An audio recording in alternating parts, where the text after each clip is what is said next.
Hot off winning Caravan of the Year 2023, Spinifex invited us up to Queensland to have a look at the latest Nomadix Premier.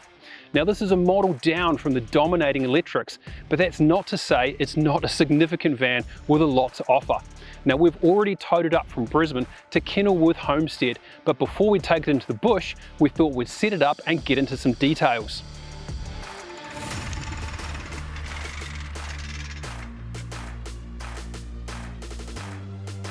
This Nomadix has a traditional couples layout with a rear ensuite, centre lounge and front bed. Now the front bed is raised quite high, and that's to allow for an optional external kitchen, which this van doesn't have fitted. Personally, I would option it in. I think cooking outside is fantastic from a social perspective. The dinette is very comfortable for 2 people, and at a pinch I think 4.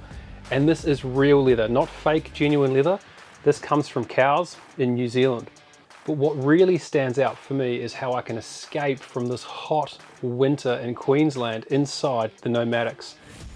Now we're running the Webasto AC and is consuming around 800 watts to keep in here nice and cool at 21 degrees.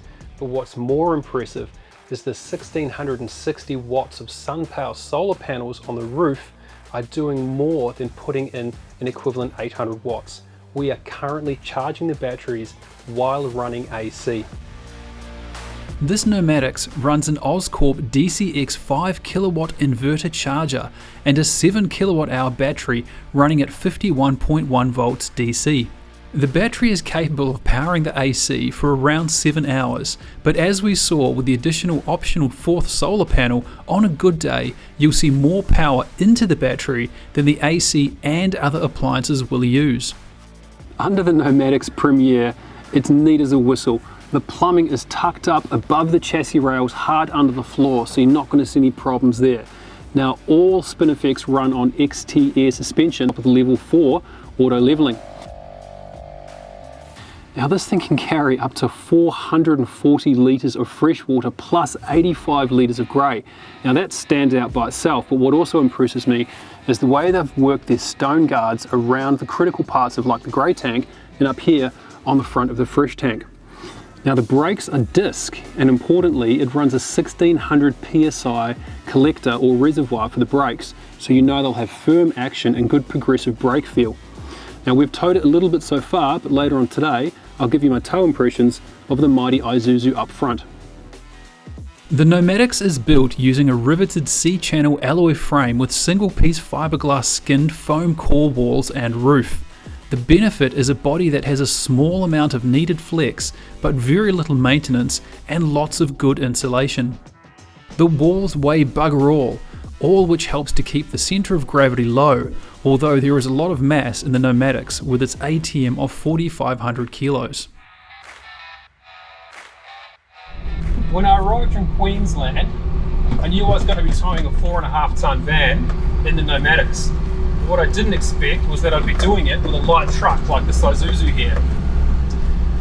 What stands out to me are 2 things. One is its price.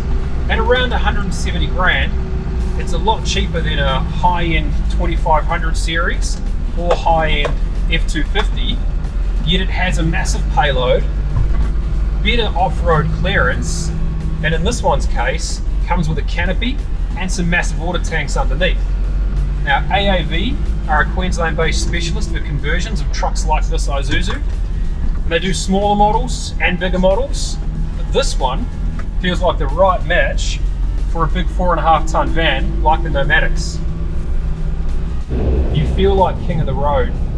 You sit nice and high, well above most traffic. You've got a great view out of the flat windscreen, massive mirrors. It is a very easy truck to drive in that respect. It's not the most comfortable though. Compared to a US truck at 2500 or an F250, this has quite a crashy ride. It will go further off-road though. This has more articulation and more ground clearance than American trucks.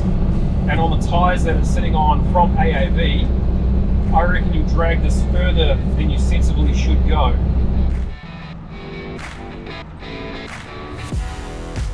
I would have loved to have had more time with the Nomadix Premier from Spinifex. Unfortunately, our day has come to an end. But what I learnt reminded and reinforced everything that we knew and loved about its big sister, the Electrics, which was our Caravan of the Year this year. Now, what stood out to me was exactly what we saw down in Victoria a few months ago.